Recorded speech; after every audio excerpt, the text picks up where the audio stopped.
Today I will be making a traditional Cuban flan made with my grandmother's secret and highly coveted recipe. Growing up in Miami and being raised by a Cuban family, the concept of abuela's or grandmother's flan definitely is a huge part of culture for the Cuban diaspora in the US and for Cubans on the island as well.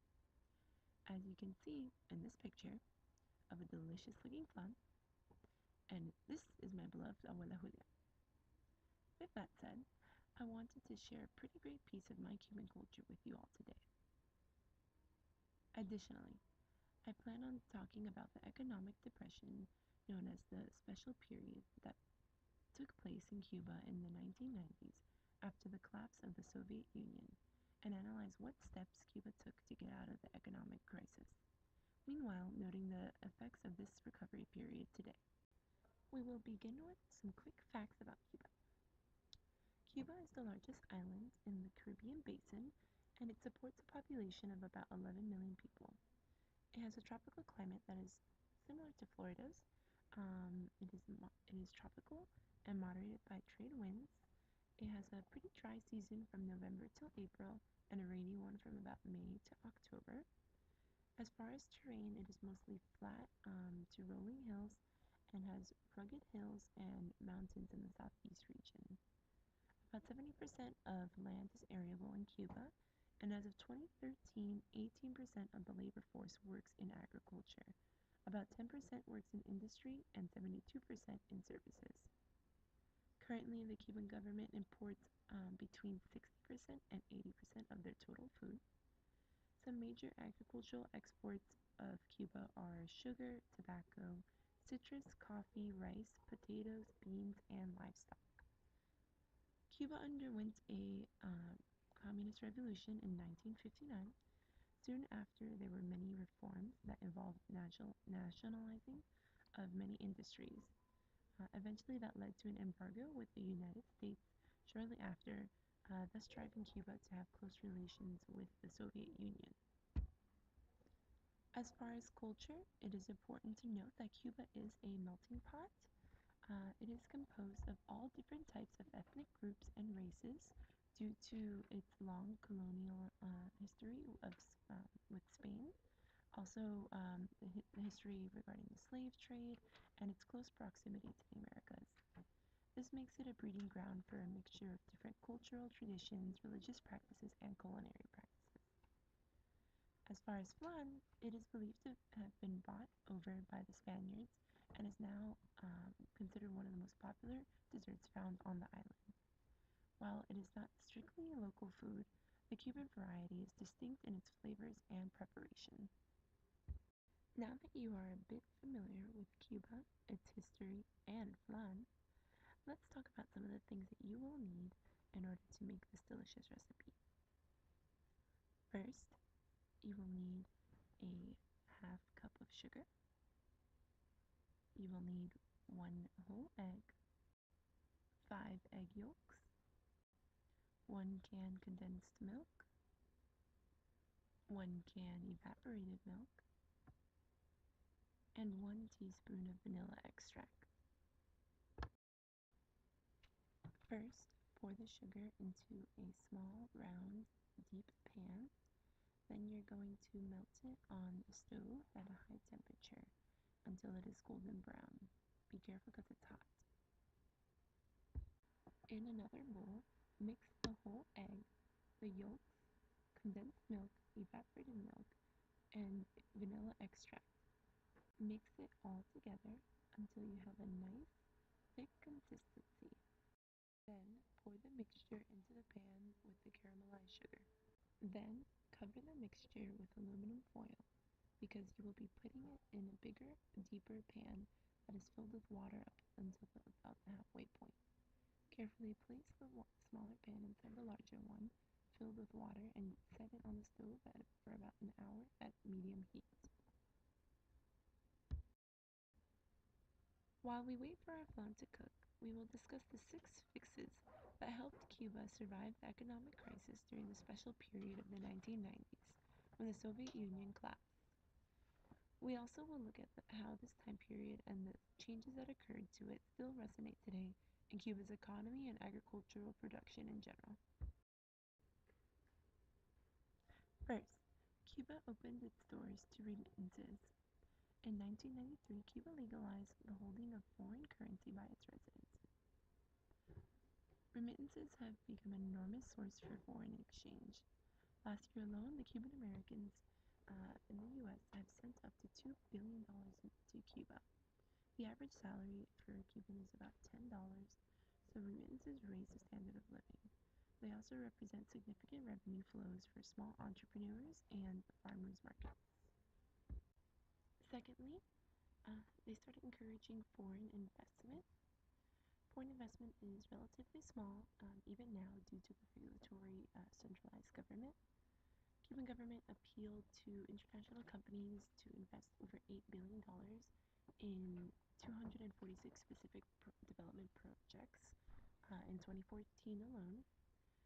Agro-food sector in 2014 was the third largest sector categorized by foreign direct investment. It came behind oil and tourism, which was number two.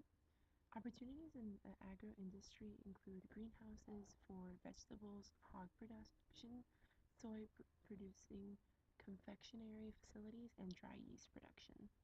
Later, incentives to revive agriculture were used.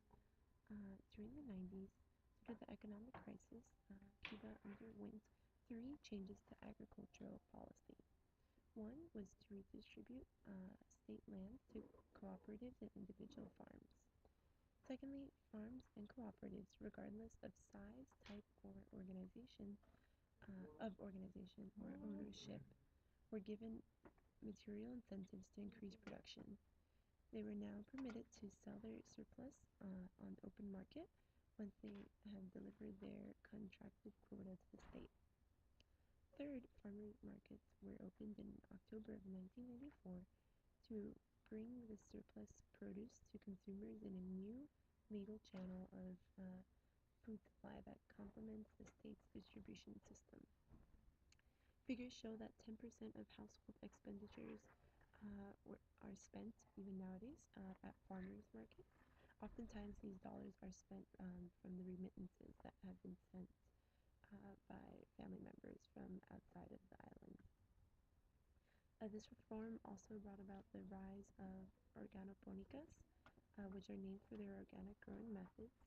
This was a type of urban agriculture that used to boost food supply and improve the Cuban diet by increasing consumption of fresh veggies in 1995.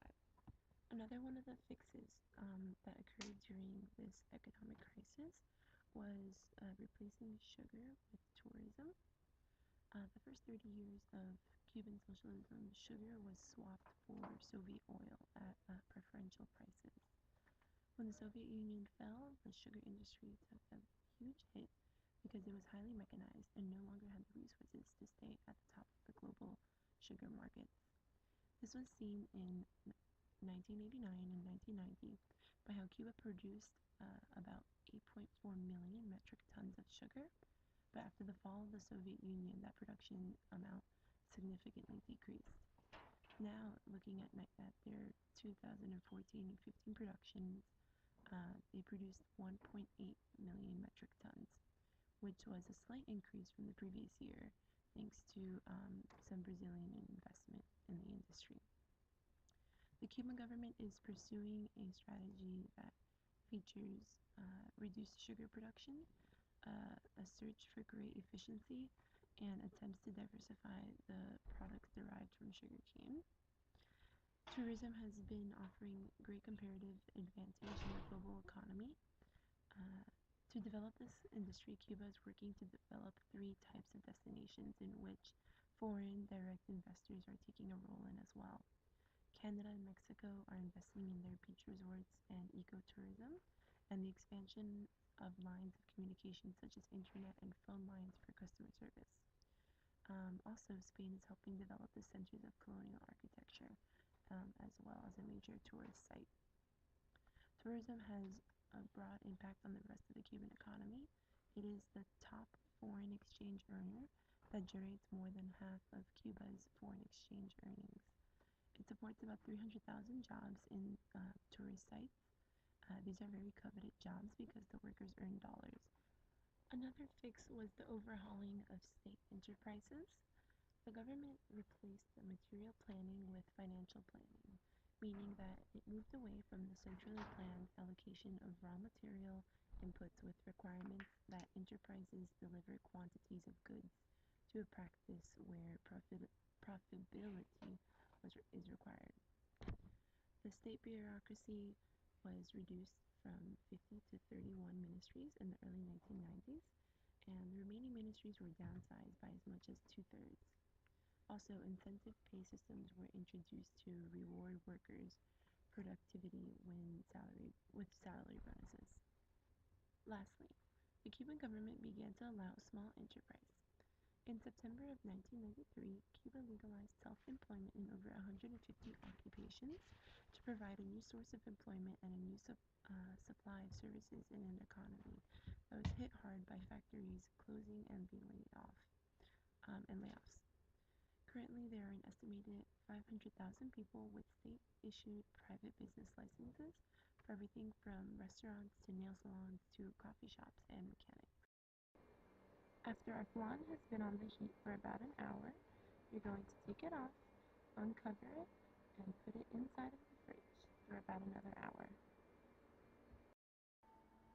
After the hour has passed, you're going to take it out of the fridge, use a knife to scrape along the edges, and flip it onto a plate carefully.